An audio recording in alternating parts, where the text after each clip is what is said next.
Chers amis, bonsoir et merci de nous accueillir chez vous pour notre rendez-vous culturel et littéraire, surtout littéraire, Culture, l'autre regard. On a coutume de dire qu'on ne lit un livre que pour s'y retrouver et cette quête de soi est finalement ce qui occupe toute notre vie. S'accomplir soi-même, c'est ce que nous passons notre existence à tenter de faire. Cet accomplissement de soi a été traité de différentes manières, tant dans les arts en général que la littérature en particulier. Et ce soir, j'ai avec moi deux artistes en général, deux écrivains, deux belles plumes qui chacune à leur manière ont traité cette très riche thématique. Sans plus tarder, j'ai l'immense plaisir tout d'abord de vous présenter Monsieur Abdelwahab Hamoudi. Monsieur Hamoudi, bonsoir. Bonsoir, c'est Jawad. Merci d'être parmi nous ce soir, Monsieur Hamoudi. Le plaisir est partagé, Monsieur Jawad. Un plaisir de vous accueillir. Vous êtes scénariste, réalisateur, écrivain. Vous écrivez en anglais et en français. Vous êtes auteur de nombreux ouvrages et début 2023, vous publiez 2 romans en langue française aux éditions Al-Qubbiya, au titre d'ailleurs aussi énigmatique que leur trame. Tout d'abord, nous allons nous intéresser à notre plat de résistance, si je puis dire, puisque nous allons évoquer votre premier roman qui s'intitule Colbert. Et puis, en fin d'émission, nous aurons le temps, je l'espère, de nous intéresser au second roman que vous publiez cette année et qui s'intitule Mikmao, tous les deux aux éditions Al-Qubbiya. Merci d'être parmi nous. Merci, à vous de même. Accomplissement de soi qui lui aussi a été traité par une autre plume prolifique, un autre vétéran de la littérature algérienne, à savoir M. Saïd. Monsieur Saïd, bonsoir. Bonsoir, M. Jawad. Bonsoir. Merci d'être parmi nous ce soir. Eh bien, le plaisir est pour moi, Jawad. Enfin, je vous rencontre, M. Saïd, après plusieurs tentatives avortées. Vous êtes journaliste, traducteur de formation, auteur de 3 romans, Parfum d'une femme perdue, Les tranchées de l'imposture que vous avez d'ailleurs présenté sur Canal il y a Algérie. quelques années, Et vous publiez fin 2022 votre 3e roman, Une petite merveille, qui s'intitule Les rescapés de Pula, aux éditions Dar al-Uthmaniya, et sur lequel nous allons, si vous permettez, ouvrir notre émission. Très bien, oui. Donc, le personnage principal de ce roman s'appelle Mortar, et vous nous parlez de sa tentation de l'exil. De l'exil, oui. Voilà. Et avant cela, si vous permettez, j'aimerais beaucoup revenir sur cette galerie de personnages que vous nous présentez, puisqu'avant d'en arriver à l'aventure de Mortal proprement dite, vous nous décrivez un peu son quotidien, son voisinage, et puis là, on découvre toute une galerie de personnages. Il y a d'abord le père Zarqa, miné par la routine et que vous qualifiez de père démissionnaire. C'est un père démissionnaire qui est un peu la cause de malheur de sa famille.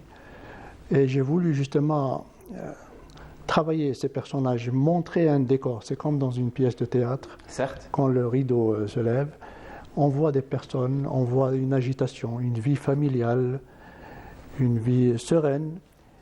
Et au fond de l'esprit de Mortar, il y a un projet qui est secret, il est tenu secret par ce Mortar, qu'il tentera de réaliser avec les 1000 péripéties qu'il va rencontrer plus tard tout au long de son cheminement donc, vers cet exil.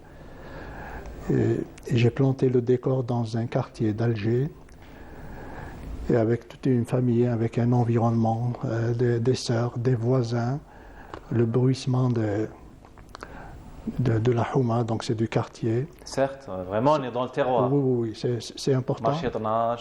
C'est pour montrer la vie d'un jeune qui est tenté par l'exil. Voilà, parce que si on va directement dans ce projet, si on plonge directement, le lecteur ne comprendrait pas. Il faudrait d'abord situer par petites touches sa vie, son quotidien, ses difficultés. Et ces gens-là qui l'entourent. Voilà, sa mère, c'est très important, sa mère, ses sœurs, le frère qu'il a perdu déjà au courant de la décennie noire, son père. C'est toute une histoire, et la description de son intérieur, de sa chambre.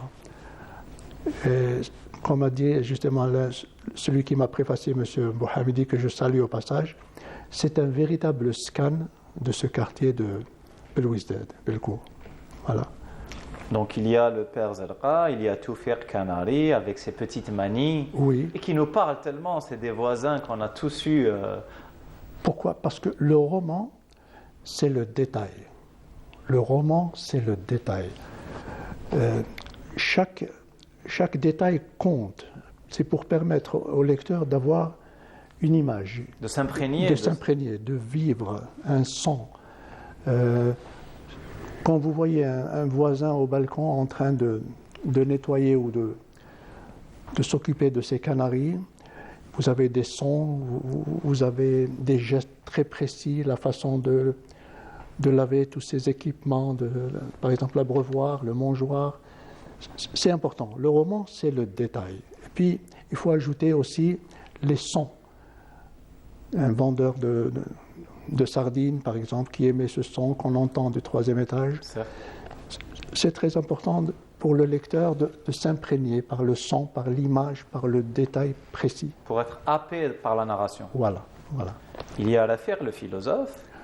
Le philosophe, c'est le philosophe du quartier, celui qui se prétend, il connaît tout, il connaît les difficultés du monde, le dialogue nord-sud, il connaît tout sur la philosophie, pourquoi les gens font ça, pourquoi ils ne font pas ça, pourquoi l'Europe a vieilli. Les gens lui posent des questions et il répond. C'est des personnages qu'on retrouve dans tous les quartiers. Dans tous les quartiers, nous avons un fanfaron, celui qui prétend savoir tout, et qui est aussi, je dirais, attractif, qui est intéressant. Il intéresse, parce qu'il n'y a pas que le côté négatif s'il est fanfaron, mais il a une stature, il a une façon de parler, il a cette assurance de soi. Il suscite ce mélange de respect et de dérision. Voilà, c'est le mélange. Voilà. Et puis, il y a, non pas Frida, comme dirait Brel, mais Naziha. Oui. Alors, vous savez que l'amour dans la jeunesse, c'est quelque chose qu'on ne peut pas narrer. C'est quelque chose qui est en nous. Quand on a un cœur de 20 ans, chacun de nous a connu une Naziha dans sa vie. Et cette description de cette fille, de ces échanges de regards d'un balcon à l'autre, d'une terrasse à l'autre, c'est la beauté de la vie, de l'insouciance, et c'est l'amour. On ne peut pas le décrire autrement. C'est l'amour de la vie, c'est les couleurs, c'est cette tendresse aussi qu'on s'échange. Voilà.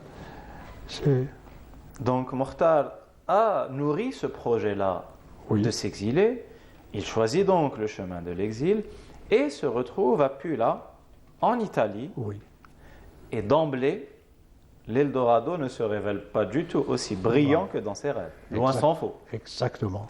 Je vous cite et je vous laisse rebondir là-dessus. Oui. Vous écrivez « La couleur de sa peau fait la différence. Puis, dans une étroite rue piétonnière, on lui lance des pierres et un rat mort. » Oui.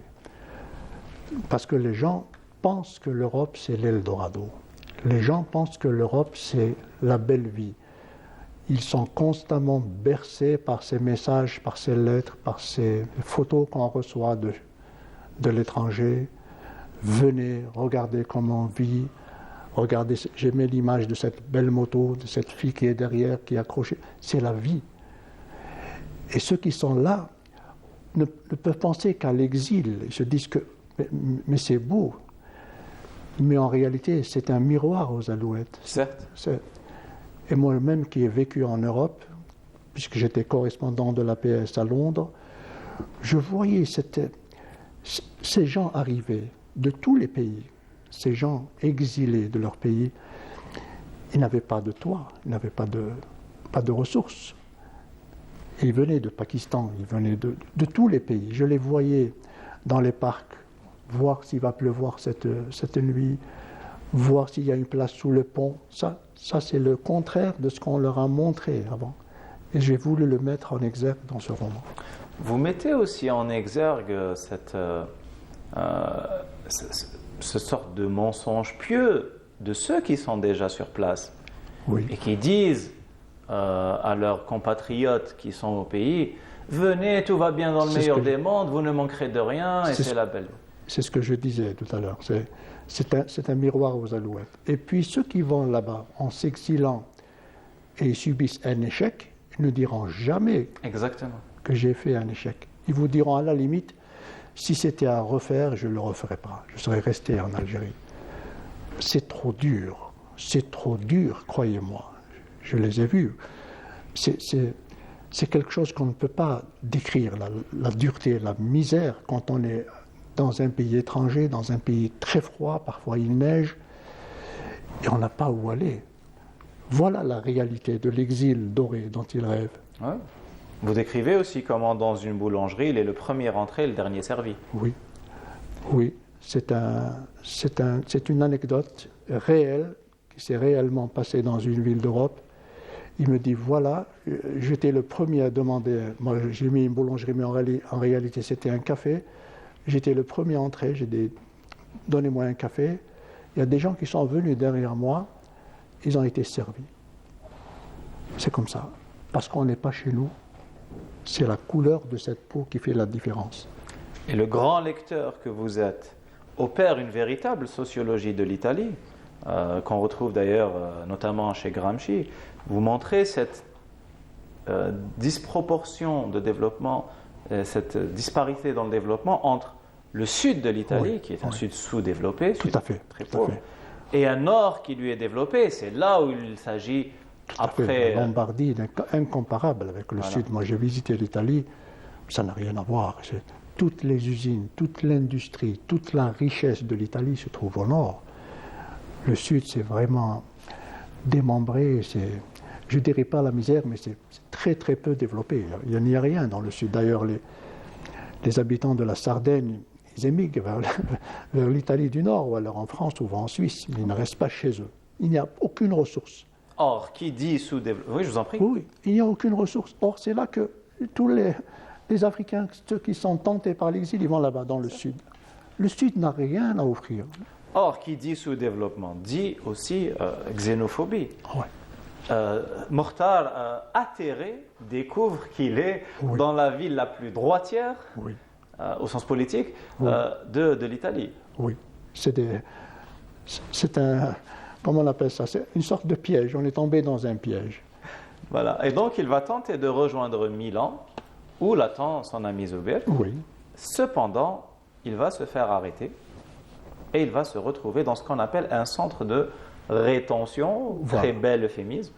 c'est un bel euphémisme, oui, c'est un centre de rétention, mais en réalité, c'est une prison à ciel ouvert avec tous les dépassements, toutes les impunités qui peuvent arriver. Et les conditions Et des sanitaires conditions déplorables. sanitaires déplorables, aucune couverture sanitaire, rien. C'est le, comment dirais-je, c'est un dénouement total. Et les gens se... Pourquoi? Parce que les autorités n'arrivent plus à faire face. Ce livre, je l'ai écrit en 2018. Maintenant, nous sommes en 2023 et croyez-moi que les choses se sont encore détériorées, se sont aggravées. Je vous donne un chiffre. L'île de Lampedusa.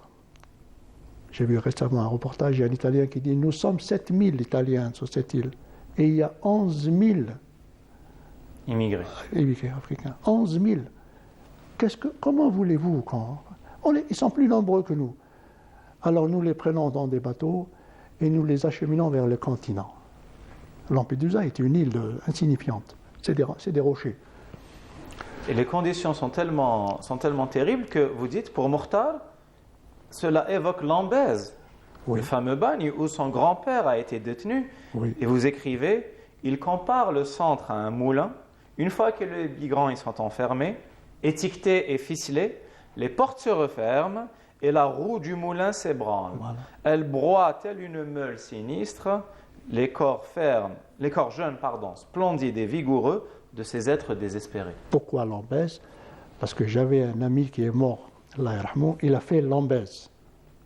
C'est l'un des premiers qui ont fait éclater la bombe le 1er novembre 1954 à 1h du matin. Monsieur Gueddou, Allah yarhamou, il m'a raconté l'Ambèze. On n'est plus un être humain. On n'a plus ce statut d'être humain. On est broyé. C'est pour ça que j'ai eu cette image. On est broyé dans une machine. Il y a très peu de survivants à Lambèze. Lambèze, c'est des murailles de 4 mètres de large. Certes. Il m'a dit qu'il y a un groupe de gardiens qui peuvent marcher 6 sur la largeur du mur. Lambèze, c'est terrible. Et j'ai comparé Lambèze à ce centre de rétention où le drame est au quotidien. Chaque heure, c'est un drame.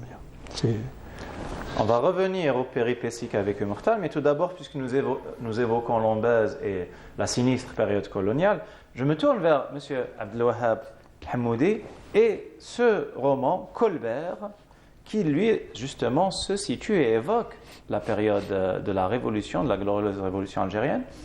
Colbert, qui était à l'époque le nom d'une commune de l'Algérie qui aujourd'hui porte le nom de Ain al-Man. Et donc, j'ai évoqué que vous étiez scénariste et réalisateur, et même sans le savoir, je l'aurais deviné en vous lisant, puisque d'emblée, il y a cette écriture cinématographique où tout part de l'image, et donc dans ce roman, Colbert, tout est construit à partir de ce procédé qu'on appelle l'analepse et qui est plus connu dans le métier du cinéma sous le nom de flashback. Oui. On est avec Youssef, jeune moudjahid, encerclé par des troupes coloniales avec son commando de la LN, et donc il faut brûler les papiers, il faut brûler les photos, et chaque photo qu'il brûle convoque un souvenir. Alors avant justement d'entrer dans le roman, pouvez-vous nous en dire plus sur cette technique d'écriture et ce rapport que vous entretenez entre l'écriture littéraire romanesque et l'écriture cinématographique? Bien. Je vais vous parler un peu de mon cheminement personnel. Certes. Bien. J'ai commencé par faire des films, particulièrement des courts-métrages. Puis, j'ai commencé à écrire des scénarios. Et un jour, je suis tombé sur un livre écrit par un Américain, en anglais. Il parle de la façon de transformer son scénario en roman. J'avais l'habitude d'entendre le contraire. C'est transformer un roman en scénario. Une adaptation, oui. Je l'ai lu et ça m'a accroché. À partir de là, j'ai commencé à écrire, à transformer les scénarios en roman. Et ce qui est bien, parce que c'est plus facile de publier un livre que de transformer un scénario en film. D'autre part, le livre peut tomber dans les mains d'un cinéaste ou d'un producteur qui va vous demander de l'adapter à l'écran. Donc, c'est aussi une technique, c'est une stratégie de transformer le scénario ou l'idée, l'histoire en film. D'accord. Et donc c'est ainsi qu'on va découvrir à travers les yeux et les souvenirs de Youssef, on va découvrir toute sa jeunesse, son enfance, et même bien avant, puisqu'il va évoquer la rencontre de ses parents. Et donc il est né du couple Barahim, qui est un chauffeur, et qui va épouser Joël, qui va se convertir à l'islam et devenir Latifa. Et donc, tandis qu'il brûle ces documents, on découvre une galerie de personnages. Et je vais vous laisser nous présenter par exemple Si Mehdi, le pharmacien, patriote et nationaliste, et qui aura exercé sur lui une grande influence. Oui. Les personnages de l'histoire sont véridiques. J'ai changé le nom et j'ai gardé les personnages. Bien, Si Mehdi, c'est un nationaliste, et qui voyageait beaucoup avec son père, qui était taxieur. Et donc, son père a connu le nationalisme par le biais de son client, qui est Si Mehdi. Et par voie de conséquence, Si Mehdi devenait un membre de la famille. Certes. Il y a une figure tutélaire, une sorte de mentor. Oui, de mentor. Vous mentionnez aussi une autre figure tutélaire, c'est Si Bachir Ben Hamoud, au sujet duquel vous écrivez « Là où Si Bachir passait, l'ignorance trépassait ». Oui, c'était un personnage très instruit et qui ne tolérait pas voir un jeune désœuvré sans rien faire. Il est contre les gens qui ne font rien, qui sont tout juste là pour exister. Il faut que vous fassiez quelque chose. Que vous trouviez votre voie. Oui. C'est-à-dire que, oui, c'est ça. Il faut que vous découvriez une vocation. D'ailleurs, suite à un débat avec lui, c'est-à-dire suite à un débat avec Bachir Ben Hamoud, que Joël, la mère de Youssef, va se convertir à l'islam. Donc la révolution de novembre se déclenche et le jeune Youssef, qui est lycéen, va d'abord s'initier à la lutte révolutionnaire en distribuant des tracts. Au lycée. Au lycée. Et lorsqu'il discute avec Si Mohamed, un autre grand personnage. Oui, c'est un personnage aussi d'hérétique et qui jouait le double jeu. Il était en même temps très en accord avec les Français, il jouait des cartes avec le propriétaire du café, il était en très bons accords avec eux, très bon accord. Et en même temps, il aidait secrètement la révolution en affichant des affiches, des tracts. Donc, il se servait de sa position de considération par les Français pour activer politiquement. Qu'il utilisait pour l'avantage de la révolution. On va voir comment la famille de Youssef va être en but à des persécutions, notamment de la part de deux policiers irascibles et extrêmement racistes. Mais avant, si vous permettez, on va faire une petite pause musicale, puisque c'est le moment de notre minute mélomane que nous allons savourer ensemble après le jingle. Donc, cette minute mélomane ce soir, avec votre aimable autorisation, j'ai choisi de vous la faire passer avec l'immortel Dahman al-Harrachi et le thème s'imposant de lui-même avec le célébrissime Ya Rayah.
Ya Rayah Win Msafer, un morceau d'anthologie et qui a d'ailleurs connu une célébrité mondiale du regretté Dahman al-Harrachi.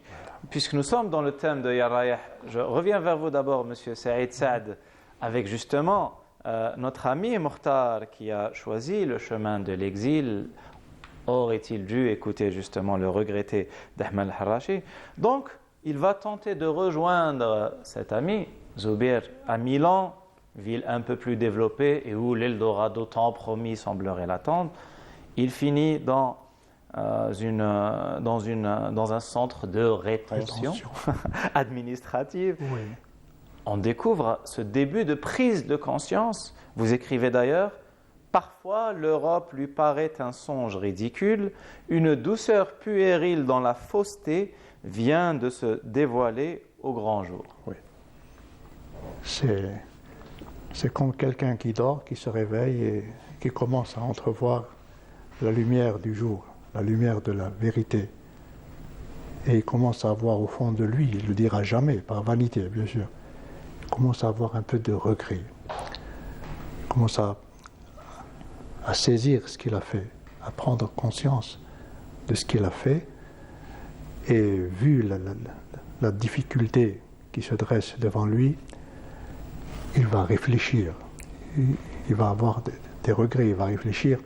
Mais comme il est jeune, il est hargneux, il va encore essayer de faire un effort pour arriver chez ses amis, soit à Milan, soit dans d'autres villes. Mais le chemin sera très très douloureux, difficile, et il commence à avoir aussi des problèmes de santé. On va y arriver. Oui. On va découvrir d'ailleurs que lui-même va découvrir que Oui. des mois, voire jusqu'à 2 années de détention peuvent passer avant que l'immigré ne sache ce qu'on va faire de lui. Oui. Raison pour laquelle il va tenter de s'évader. Il va laisser passer sa chance et échouer. Finalement, il va finir par être libéré. Il trouve du travail dans une marbrerie. Et lorsqu'on calcule le salaire que vous nous donnez par jour, c'est à peu près 400 € par mois, au noir, pas de déclaration, etc. Alors évidemment, il n'y a pas de SMIC en Italie, merci le fascisme, mais on se rend compte, merci le fascisme du temps de Mussolini qui a justement permis de maintenir cet état de fait, mais on se rend compte quand même de l'immense économie qui est opérée par le patron sur le dos Les gens en de profitent. ces exilés. Les entrepreneurs italiens en profitent parce que c'est une manne. Vous employez un jeune Au costaud, tiers du salaire d'un Italien. peut-être même pas, Voilà. et puis il n'est pas déclaré, il n'y a aucun impôt, il n'y a rien. Voilà. Pas de cotisation, pas de Voilà. prestations sociales. C'est du tout bénef, comme on dirait les Français. Exactement. Donc, c'est du tout bénef. Et puis il y a des accidents, j'ai fait en sorte d'y aller pour décrire cette atmosphère de poussière, de temps en temps, il y a des inspecteurs de contrôle qui passent, alors on les met dans un hangar. Ils sont réduits à l'état presque bestial. Ils deviennent des objets. Et la maladie se déclare. La maladie se déclare pernicieusement. Au début, il ne sait pas. Comme il est jeune, bon, il résiste un peu. Il serre les dents. Oui. Il serre les dents, il a une douleur, il ne sait même pas d'où ça provient. Ça peut être les poumons, ça peut être une faiblesse, ça peut être le cœur. À cet âge, on est inconscient des dangers. Et puis il passe la nuit dehors, sous un pont, et l'humidité. Et là, il voyage dans un camion, je crois. Oui, parce qu'il serre les dents, il essaie de continuer le travail malgré la maladie, cependant il n'y arrive plus. Oui. Et le patron, sans état d'âme, s'en débarrasse parce qu'il craint qu'il meure sur place. Je vous l'ai dit, ce sont des objets. Vous ne faites plus l'affaire, vous êtes mis dehors. C'est comme ça, on remplace par un autre. Il y en a des dizaines qui arrivent par jour. Alors si vous en avez un qui est malade, c'est l'état bestial, c'est l'état de... Kain khawtik fi souq, comme dit l'expression populaire. Voilà. Donc il tente de passer en France cette fois-ci, caché dans un camion de produits dangereux. De produits très dangereux. C'est pour montrer, j'ai fait exprès, c'est pour montrer l'inconscience des jeunes, pourvu qu'il arrive, même si c'est à côté d'un baril qui contient des produits très dangereux, pourvu qu'il arrive à son but. Et c'est la même chose, que ce soit en France ou en Italie ou dans un autre pays, c'est la même chose. On va s'intéresser justement cette fois-ci à son périple marseillais puisqu'il va débarquer à Marseille. Cependant, je reviens vers M. Abdelwahab Hamoudi et son personnage principal, Youssef. On a dit que la famille de Youssef était en but aux persécutions de deux policiers racistes, même si c'était la norme à l'époque coloniale. Et donc Youssef, à son tour, tout lycéen qu'il est, va prendre le maquis. C'est là d'ailleurs on va le retrouver encerclé par ce commando. Oui. Bien. Le problème qui s'est posé aux autorités coloniales, c'était bien ce mariage atypique. Et si vous avez bien saisi, dans les deux romans, Micmac et Colbert, Oui. D'ailleurs on va faire la ce transition. sont des romances atypiques. Certes. Pour Colbert, c'est sur fond de guerre de libération nationale. Et pour Micmac, c'est du fantastique, sur fond de fantastique. Bien, pour Youssef, ce n'est vraiment pas un choix. Il a été poussé par le comportement de ces deux villes policiers. Pourquoi voulait-il, cette famille et ces policiers, parce qu'il n'avait jamais accepté ce mariage. Ce mariage mixte, oui. Ouais, mixte. Il ne voulait pas qu'il soit un président. Ok. C'est ça le problème primordial. Certes. Donc il va prendre le maquis, et d'ailleurs on va le retrouver en tant que chef du commando de l'ALN, d'un commando de l'ALN. On ne pourra pas en dire plus, puisque non seulement l'écriture elle-même est très cinématographique, mais l'intrigue est construite de manière à ne pas à avoir une sorte de suspense, et donc on ne peut pas en dire plus pour ne pas gâcher le plaisir de la lecture. Cependant, on ne va pas rester en si bon chemin, puisque vous avez un deuxième roman qui, lui, comme vous venez de le dire, s'inscrit dans une veine plus fantastique et qui s'intitule Mi'kmaq. D'ailleurs, le titre lui-même est très intriguant. Énigmatique. Énigmatique, certes. Et l'intrigue, c'est le cas de le dire cette fois-ci, se situe en Gaspésie, que j'ai découvert grâce à vous, au Québec, avec une héroïne québécoise, Rose Corny. Alors, je vous laisse nous en dire plus. Elle se retrouve dans la petite ville de Chandler et elle se retrouve donc dans cette petite ville sur injonction d'un rêve. D'un rêve. Oui, elle avait vu une vieille indienne Mi'kmaq, que ethnie dont j'ignorais l'existence. On connaît les Sioux, les Apaches, les Cheyennes, mais c'est une ethnie. Très bien. C'est une ethnie, et qui lui demandait d'aller ramener la dot sacrée. Qui est le titre d'une de vos œuvres aussi, il me semble. J'ai changé. Voilà. J'ai changé les titres. D'accord. Bien. Auparavant, c'était ça, mais je l'ai changé. Très bien. Donc, elle ne donnait pas de l'importance à ce rêve. Jusqu'au jour, en allant au musée où elle au travaille, musée pour son travail, elle trouva la vieille femme en chair et en os. Devant elle, pour une dernière injonction. Tu vas rapporter la dot sacrée ou tu le paieras. Et donc elle part dans cette petite ville de Chandler, elle va rejoindre un oncle, et dans sa bibliothèque, elle va plonger dans l'histoire de ces Indiens Mi'kmaq. Et apprendre leur langue. Leur langue et leur écriture, puisqu'ils ont des hiéroglyphes qui leur permettent d'écrire. Et c'est ce qui lui permettra de décoder le message que la vieille indienne lui avait donné. Alors justement, pour décoder cette écriture cinématographique et ce passage du scénario au roman, on va s'intéresser cette fois-ci aux scénaristes et réalisateurs que vous êtes. Cependant, si vous permettez, je vais revenir avec M. Saïd Saad à ces rescapés depuis là et à cette fois-ci ce séjour marseillais. Oui. Mokhtar donc passe en France et là encore, le mythe achève de s'effondrer lorsqu'il rencontre une foule d'SDF, français, de souche comme on dit, et qui lui racontent leurs déboires. Et ils sont de toutes les nationalités. Il y en a de tout. Il y a des Roumains, il y a des Pakistanais, il y a des Afghans. Et il est sidéré par cette réalité qui le frappe en face. C'est pas vrai. Il y a des gens qui sont là depuis des années. Ils sont devenus des loques humaines. Ils cherchent dans les poubelles. Alors qu'ils sont jeunes, qu'ils sont pleins d'énergie. Ils sont là et ils gravitent autour de lui. Et justement, le roman, je l'ai dit tout à l'heure, c'est le détail. Mais dans le détail, on ne dit pas tout. Le roman ne doit pas dire tout. C'est comme la poésie. Certes. Le roman doit suggérer. Absolument. C'est très important quand on écrit. Je donne un exemple.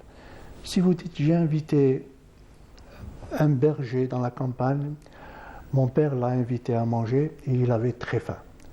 Ça n'a aucun intérêt. Aucune valeur esthétique. Aucune valeur esthétique. Par contre, si vous dites, à la campagne, mon père a eu l'idée d'inviter un berger qui était là à côté, et il s'est mis à manger, il ne s'arrêtait pas. Le lecteur va comprendre qu'il avait effectivement très faim. On suggère.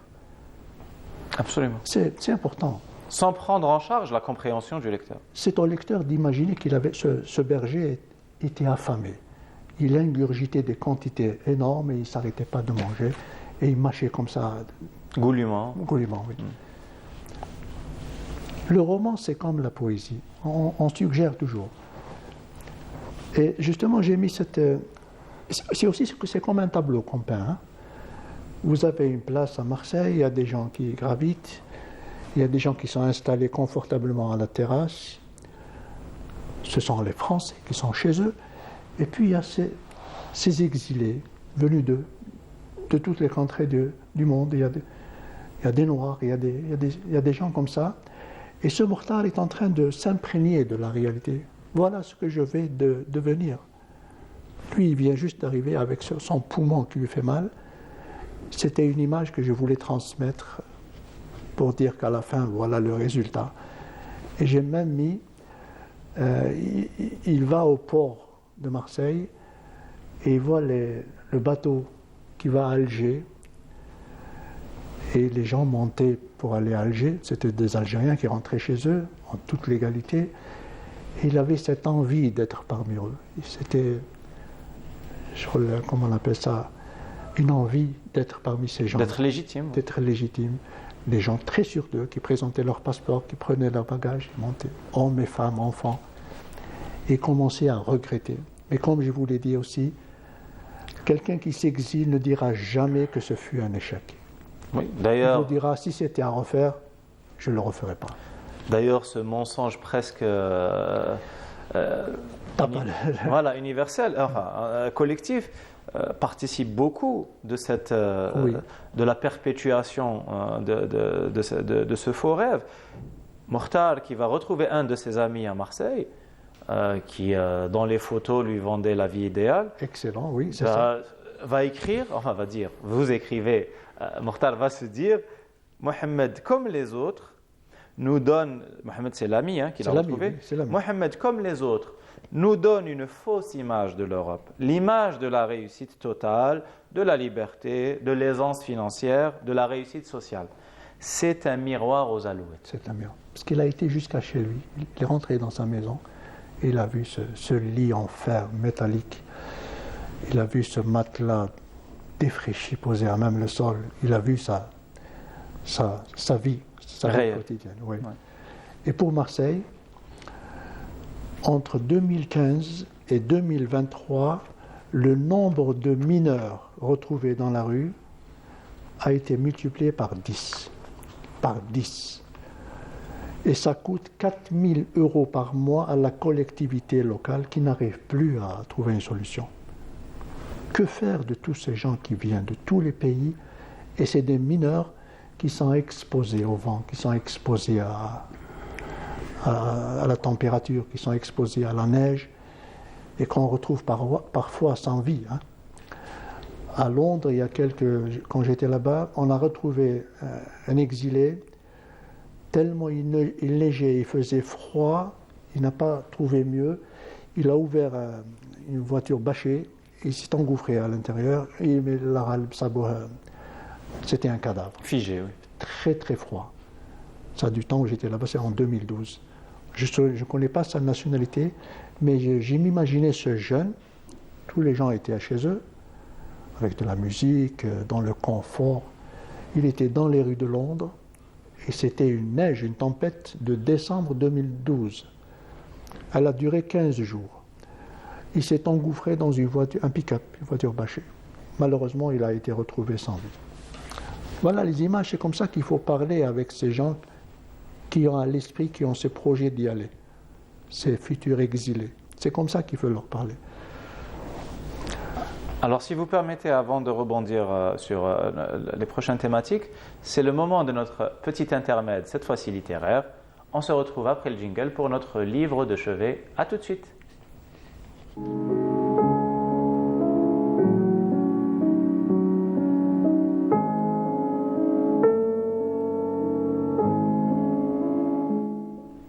Nous poursuivons la découverte de cette merveille d'ouvrage hybride à mi-chemin entre l'essai et le roman, La révolte des saints d'Ahmed Akkash. Et cette fois-ci, je vous propose de découvrir le début du chapitre qui s'intitule « La crise de l'Empire et ses conséquences sociales », un thème qui résonne dans l'actualité internationale bien plus qu'il n'y paraît. C'est à Rome même, en plein centre de l'Empire, que les premiers craquements se firent entendre. Brusquement, alors que la prospérité semblait atteindre son point culminant, on dévalua la monnaie. Ce fut comme un coup de tonnerre dans un ciel serein. Il n'y avait plus d'or dans les coffres. Pourtant, de tous les points du vaste empire, les richesses des peuples conquis affluaient toujours vers la capitale tentaculaire. Les bénéfices tirés de l'exploitation des colonies s'élevaient sans cesse. Telle était cependant l'avidité de la bourgeoisie romaine que tous les trésors du monde n'auraient pu sans doute lui suffire. Un gaspillage effréné, un luxe inouï, des dépenses fabuleuses engloutissaient toutes les ressources. L'or amassé sur la sueur des esclaves partait aussitôt vers l'Orient en paiement des parfums, des épices, des soieries, des pierres précieuses, des marbres rares dont les Romains ne pouvaient plus se passer. À ce compte, la balance commerciale ne devait pas tarder à devenir déficitaire. On demanda des ressources à l'Italie, mais l'Italie ne pouvait plus guère en fournir. Les latifundia l'avaient tué. Ces villes n'avaient aucune industrie exportatrice. Ces campagnes se dépeuplaient à une allure vertigineuse. À une époque où la dédollarisation est sur toutes les bouches et sous toutes les plumes, ce roman ou cet essai, un peu des deux, sonne avec une actualité brûlante. Nous approchons vers la fin de notre entretien. Je me tourne vers vous, Abdelwahab Hamoudi, pour une synthèse de vos deux ouvrages. Ce qui ressort en lisant Colbert et en lisant Mickey Mouse, et je l'ai dit tout à l'heure, cette particularité que vous avez en tant que cinéaste d'écrire avec des scènes courtes, frappantes, mais aussi des dialogues extrêmement vifs, extrêmement courts. Il n'y a pas de longues tirades et de longues périodes classiques. Et en vous lisant, on voit tout de suite les images défiler et on a sous les yeux un film. Mon objectif final, c'est de voir ces deux romans transformés en film. Alors, j'essaie de faciliter la tâche. D'emblée, vous avez ce projet-là en tête. Et d'autre part, l'image elle a plus d'impact sur le lecteur que de longues phrases. C'est d'ailleurs la beauté du cinéma. Certes. C'est l'image qui pousse les gens parfois à changer intérieurement. L'image est normative. Oui. Mais, alors, est-ce qu'on peut espérer justement voir bientôt l'un de ces deux ouvrages, voire les deux, même si ma préférence va pour Colbert, adapté au cinéma ou à l'écran du moins. C'est mon objectif final. En écrivant ce roman, j'ai toujours pensé à ça. Et donc, est-ce que le projet est en cours? Est-ce que... Non, pas encore. Mais il y a un autre projet cinématographique que je viens de terminer. Très bien. Mais c'est la version internationale d'un scénario sur le film de l'émir Abdelkader. Très bien. Bien, je l'ai écrit, il est terminé, je l'ai écrit en anglais. Oui, puisque vous êtes bilingue, oui. Ouais. Et donc, on espérera bientôt le voir à l'écran? Et c'est ça, c'est ce que j'espère. Inch'Allah. Inch'Allah. Ça m'a pris beaucoup de temps et beaucoup d'efforts. Et j'ai essayé d'être à la hauteur de ce personnage. Parce que quand vous commencez à écrire un biopic, vous essayez de donner justice à ce personnage. Évidemment. Vous vous demandez si vous êtes à la hauteur pour attaquer ce monument-là, littéralement. Et surtout pour l'émir Abdelkader, j'ai toujours pensé que le scénario doit être fait par un Algérien. Certes. C'est comme le blueprint d'un architecte. Il doit être fait par un Algérien. Les maçons peuvent être d'autres nationalités. Ce n'est pas un problème, parce qu'ils sont tenus de suivre un plan bien établi. Et aussi le film sur l'émir Abdelkader, c'est un engagement personnel pour l'auteur et c'est une responsabilité morale. Absolument. Et l'auteur doit toujours avoir en vue ces éléments en écrivant le film. Et j'imagine que vous avez ingurgité une tonne de documentation avant de... C'est la moindre des choses. Mais toujours est-il qu'en faisant le film sur l'émir Abdelkader, il faut se mettre à l'esprit qu'il ne s'agit pas de faire un documentaire. Certes. Un film de fiction, c'est autre chose. Évidemment. Il y a toujours, quoi qu'il en soit, un parti pris, une subjectivité. Ah oui, vous faites le voyage avec l'émir. Absolument, il y a un point de vue. C'est obligé. Pour le film d'émir, le parti pris est une obligation pour l'auteur. Il y a une émotion à transmettre, voilà. Vous ne pouvez pas faire autrement. Absolument. C'est un engagement. Et en même temps, l'émir, il faut suivre le développement de l'arc personnel de l'émir. De l'arc narratif, oui. Depuis sa naissance jusqu'à sa mort. Et ça contient beaucoup de surprises. Oui. Certes. Et d'enseignements aussi. D'enseignement. Et en attendant Colbert et Micmao adaptés à l'écran, nous avons hâte de voir ce qu'il en est de l'Émir Abdelkader. En guise de mot de la fin, je me tourne vers vous, monsieur. Avec monsieur Saïd Saad, j'ai parlé en début d'émission de vétérans de la littérature. Certes, vous en êtes à votre 3e ouvrage, mais chaque ouvrage a été mûrement pensé et réfléchi. Et vous êtes quelqu'un qui réfléchit sur l'art littéraire et l'art romanesque. Oui. Alors, pour bien écrire, il faut 3 choses. Lire, lire, lire. Et peut-être même une 4e, lire. Lire. Moi, je ne crois pas à ces ateliers qu'on nous lance parfois. Devenez écrivain en 6 semaines, devenez écrivain en 3 semaines. Nous sommes 2. Vous allez faire votre personnage des trucs. Ça, c'est du pipeau. Il faut lire, lire, lire. Ce que je remarque, c'est que ces dernières années, les gens écrivent. Il y a un engouement pour l'écriture, oui. Ça, c'est très, très... Ça me plaît. Ça me plaît de le constater. Il y a même parfois cette boutade où on dit dans les salons littéraires qu'il y a plus d'auteurs que de lecteurs. Les gens écrivent, les gens se mettent à l'ouvrage, si Certes, vous voulez. Littéralement, oui. Et ce qui me plaît aussi, c'est qu'il y a des jeunes qui écrivent bien et qui émergent. Absolument, oui. Il y en a certains qui ont eu des prix en reconnaissance à leur talent. Certes. C'est formidable, je les encourage. Et je ne peux que les encourager. Absolument. Autre remarque aussi, très positive, nous commençons à sortir de cette coquille. Qu'est-ce que c'est que la coquille? Nous avons toujours écrit sur la guerre de libération. Tous les ouvrages, il y a une décennie ou là avant, c'est la guerre de libération, les prisonniers, l'OS, les attentats, la torture. C'est bien.